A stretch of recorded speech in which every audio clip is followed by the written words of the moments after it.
Thanks for coming, folks. Yeah, I'm Toby Barrett, area provincial member of Parliament, including Caledonia, Haldimand, and Norfolk. Very much appreciate everybody coming out on one of the first beautiful spring days that we have.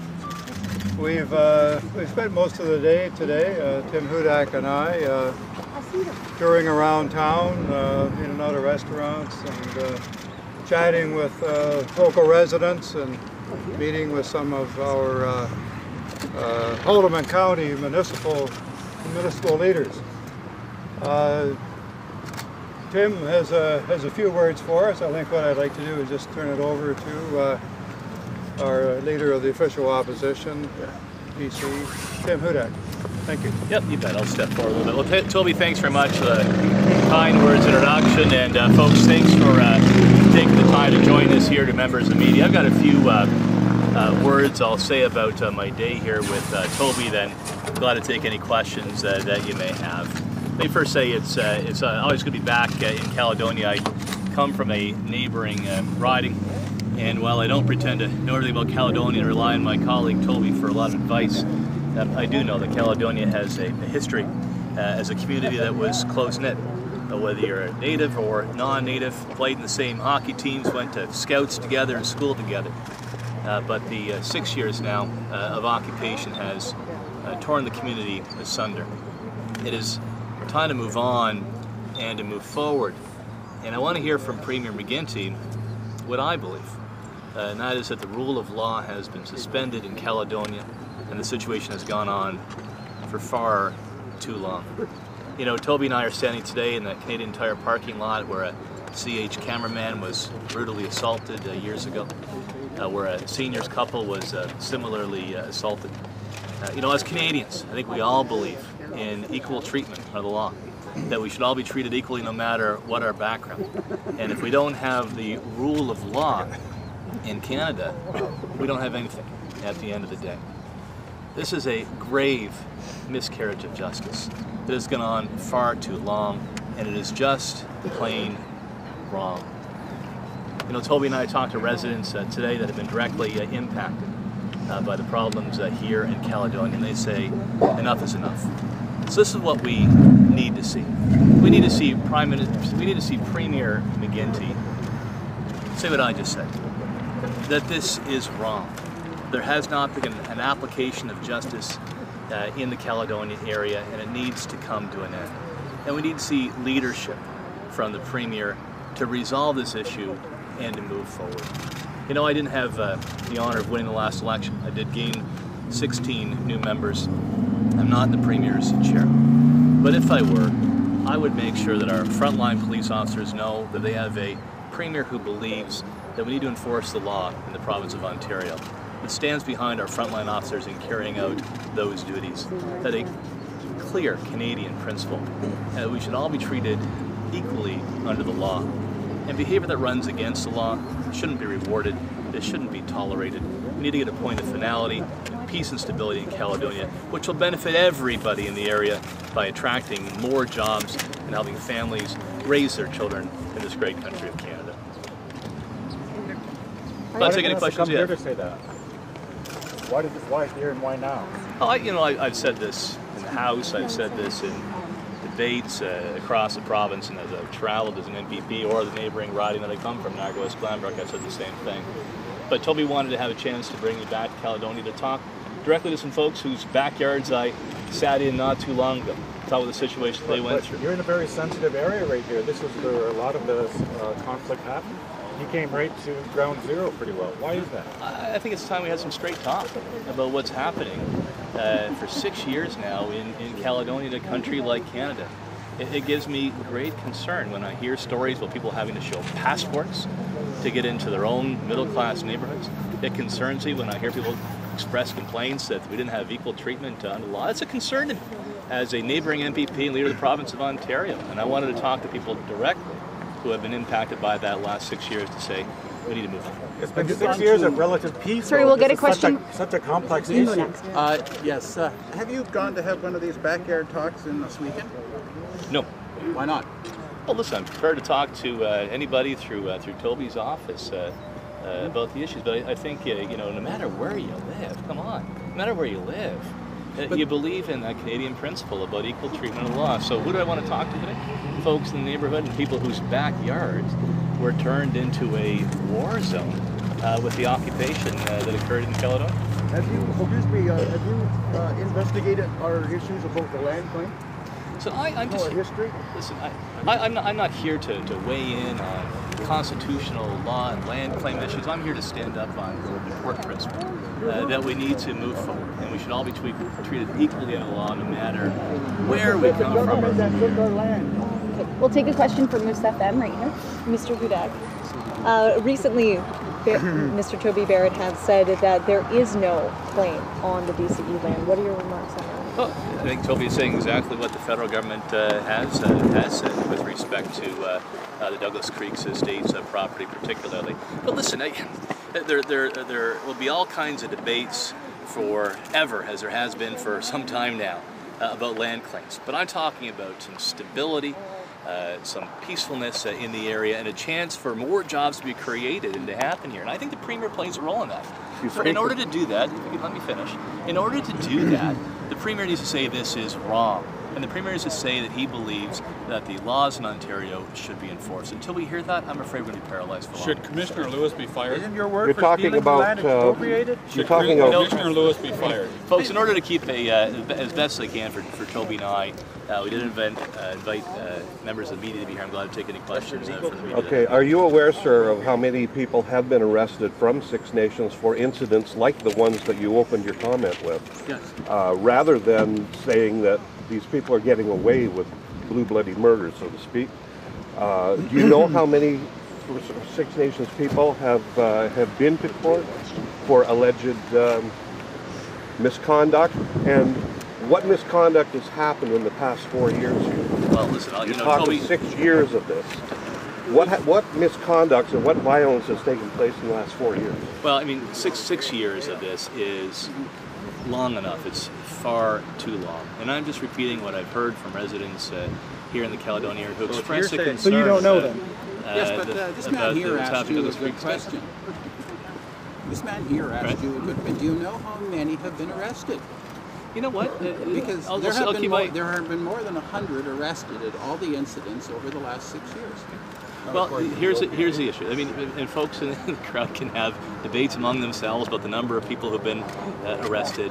Well, the way you put it out there, sir, is like nobody's been arrested. That these people have gotten away with everything. Respectfully, you can ask me a question, I can answer. You can How many debate. Caledonians You want me got to charged? respond. I'm glad to. Have you ever read Christy Blatchford's book, Helpless? I've read excerpts of it. I have it, and I wanted to get through it. And this is a concern. Do you have a copy of the I do book? have a copy You of do it. have a copy Oh of yeah, the I book? do. Okay. Do you have a copy of the latest book Sir, called sorry. Caledonia Conflict? And again, I don't Written know by if people Laura are. DeVries? I think people through the media, I don't know if they're that concerned about books in my library. I think they want to know where I stand. Should Commissioner And Lewis be fired? And here's where I stand. Practical question. You know, Should Commissioner Lewis Gary, be fired? he's taking questions from the again, media right I'll now. take questions. Should Commissioner Lewis be fired? I'll take questions So is there any- from the Sorry. media. I'm I've from heard the there's- Commissioner Lewis be fired? Again, there's been about 3 or 4 questions here. And Well, I I'm guess trying- the media knows and I'm that trying you to, stand on There will be Commissioner time Hudak. afterwards and I for you, try, Mr. let me McGill. Right have a right to now, say whatever I want. let me respond right now the to some leader of will the, respond to the media. the Well, questions, that's fine. and I know there's the shutting over my shoulder. Listen, I don't think the issue, I don't know where the issue lies, and that's with the lack of leadership from the Premier of the province of Ontario. People can cast aspersions on the OPP. Well, have I the am OPP concerned violated about the law? frontline officers here who probably rightfully don't believe the Commissioner Premier of the Lewis, not a province of frontline Ontario officer. Will Commissioner Lewis be fired under your believes that leadership? the law should be enforced in the province of Ontario. And when laws aren't enforced in Ontario, you have now 6 years of this. I'm just saying, enough is enough. It's time to move forward, and you need Premier McGuinty to say this is So wrong. if the laws have been and the violated, second, to sir, make how sure many that Six everybody's Nations people have been treated equally arrested? under the law. Well, you could probably give me a better answer. Yes, I could. Than I could on the Yes, I exact number of could. people. But the concern I have, and maybe you disagree with me, the concern I have is that people have not seen equal treatment under the law. There's a concern that in Caledonia now for 6 years, And is the law has Commissioner Lewis been to be blamed for suspended. that? We'll take again, I'm getting a couple questions. What violence has happened? We'll take a couple more questions from the media. Until you answer. Well, I did. Is Commissioner Lewis responsible for two-tier justice?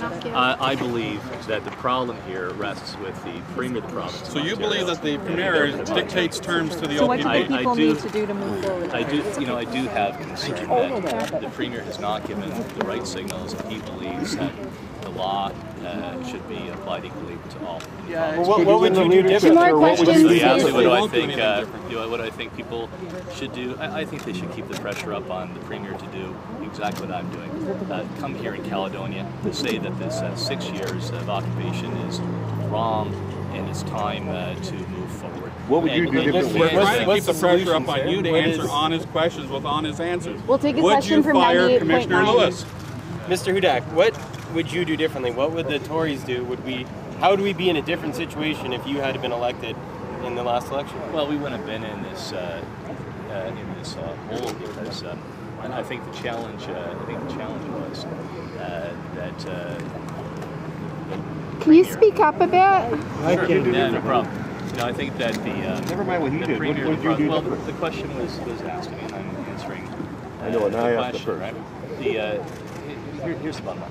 The Premier of the province needs to give the signal to frontline officers in this province that the expectation is that we enforce the law in the province of Ontario. We enforce it equally, and I'm very concerned that whether it was directly or indirectly, that Premier McGuinty sent the opposite signal, and now we're in a 6-year hole. Pick the people off our stolen land then. What would I do? I would make sure that our frontline police officers know that they have a Premier, Tim Hudak, who believes that we should ensure that the laws are enforced in Ontario equally, no matter where you come from. It's a fundamental Canadian principle that I believe, and I believe the vast majority of Ontarians believe. And so how many arrests have been made? And secondly, I don't believe you reward behavior that's prolonging this crisis in Caledonia. I just don't. I think a lot of people are going to wonder why the province of Ontario continues to pay hydro bills and water bills to the last beaten-up house standing on Douglas Creek Estate. It's like, how is that helping resolve the situation? I don't understand why the Premier of the province of Ontario is forcing taxpayers to pay those bills for that house on Douglas Creek Estate. What do you think of the Samsung deal? I think it's a rip-off. I think it's a rip-off for taxpayers. The Samsung is going to drive up our hydro bills and it's going to cost us jobs. I'm very clear about that. All right, guys, last question from the media, please. Did you try to pressure the McGuinty government into working with the federal government to resolve the land claims that are outstanding? They both have seats at the table. Just because it seems to be the federal government will take the lead. They both have seats at the table. There is a Ministry of Aboriginal Affairs. They do have some responsibility for implementing whatever kind of settlement may be reached, and they sit there. So do you apply that kind of pressure that you are for this? Well, listen, I this issue? think there's two important issues here that you discussed. First, when it comes to the land claims, the land claims in history in Canada take a long time, and hopefully they'll be. There you go. So it's been 200 years of debate. I get from a member of the media here. So is it important that we resolve land claims in Canada? Of course it is, right? The government should work that way. But secondly, let's not let that interfere with what we've seen now for 6 years here in Caledonia. Separate from land claims, I think it's the duty of the Premier of the province of Ontario to say that he supports frontline police officers to do their job enforcing the laws in Ontario. And secondly, don't do things that are going to prolong the 6-year occupation, including paying the hydro bills for the last rundown house sitting on the set. That's wrong. I mean, how can we continue to pay the hydro bills, and how does that solve the situation in California? All right, thanks, folks. By running into the house. Thanks very much. Appreciate it. No, I thought you said he was going to answer questions from residents and people. He's going to do a bit of a walk around, yes. You plan on visiting Six Nations? Fire Commissioner Lewis. Hudak. Have the OPP violated the charter? Have they treated everyone equal? My target is Have they treated everyone equal? So you think the politicians should control the OPP? I think we set the tone in the province. Would you fire the one who has created the policy? Mr. Hudak, your assistant said you were going to talk to us. Why are you running away? When are you going to meet with Gary McHale? No, you actually didn't. In other words, he won't do anything. He'll do the exact same thing that McGuinty has done. Okay? Bye-bye, Dalton. Be nice. I asked the same question, he was never answered it. He would do nothing different. Did you actually hear him actually say any practical thing that he would do different? Right? Other than his indication that somehow he's going to interfere with the task of the OPP, how is he going to have anything different if the policies within the OPP are the same? How is he going to have any different if all the brass are the same people? All the people giving the same orders are still there. So under a McGuinty government, it's the same old thing. 6 years from today, if Hudak was in power, what would change? Nothing. Absolutely nothing. A couple of photo ops. Now he can go around for the next 3 years and say to everybody, I've been to Caledonia. I've talked to the families. I feel their pain. That's the BS of today. Okay? He's been the leader of the party for 2.5 years and today decided to come to Caledonia. Right? I mean, where was he in the election? If he really believes that he has any practical solutions, then why did he wait 2.5 years to say anything? Under his leadership, it's just more political BS. Thank you. His assistant promised that he was going to answer questions for us. He clearly didn't give all the answers. By the way, this is the same Tim Hudak who made a promise, a commitment, that if Randy Hillier agreed to make him the leader of the party, he promised to get rid of the Human Rights Commission. Of course, he's already backtracked on that. So he's already broken his promises on how to get into power. He made a commitment that if he became the leader of the party, he would back getting rid of the Human Rights Commission. He's broken that promise. So how many promises is he going to break when he becomes the premier of the province? Why do you want him to get rid of the Human Rights Commission? I didn't say that. I said he made the commitment. I'm not saying I'm agreeing. I'm just saying he made a commitment to Randy Hillier. If you make me the leader of the party, I will do this. Okay? If he can't even keep his word to his own MPPs, if he can boldly lie to them, if he can look them straight in the eye and say, I'm there for you, I'll back you on your beliefs. Okay? And then as soon as he's in power, he says, I don't have to live up to my promises. That's my only point. I didn't say I want to get rid of him. He made that commitment. And so why should anyone trust him at all? If he makes a promise to us, if he's prepared to lie to his own cabinet people, if he's prepared to lie to his own inner circle, then he's prepared to lie to every single one of us. That's the point. Where's all that money? Where's the money that owed to us? Where's that? Hey, Merlin. Hey, Jeff. What do you make of all it? You know how it goes. What do you make of all this? It's been an interesting afternoon. I've asked Ruby to be nice, and Ruby kind of mellowed a little bit there, just for a short time. But she said, he's not nice. I said, who's not nice? And she said, Mikhail. I said, yeah, he is nice. So anyway, she's kind of mellowed somewhat, and I'm happy about that. Excellent. So did you get a chance to speak with Mr. Hudak? I did. How'd that go? It went well. I certainly indicated to him that we had to have the law enforced. We talk to people, we say don't get into arguments. That's all there is to it. And he agreed that there can't be two-tier justice. And I indicated to him, well, you got to do something about that. If you just talk about it and do nothing about it, nothing will be resolved. So, it was a good event. It was peaceful, but certainly as one of the people at the meeting had with him said, like we understand that you're listening to us, but when you leave here, will it dissipate like smoke? And I thank the gentleman for that, because that's what I'm afraid will happen once again. Yeah. How do you get the feeling of this? Well, I'm glad it went well. Do you think he'll follow up? I would be delighted if he did, but I certainly won't hold my breath for fear I turn blue. Thank you very much. You're welcome.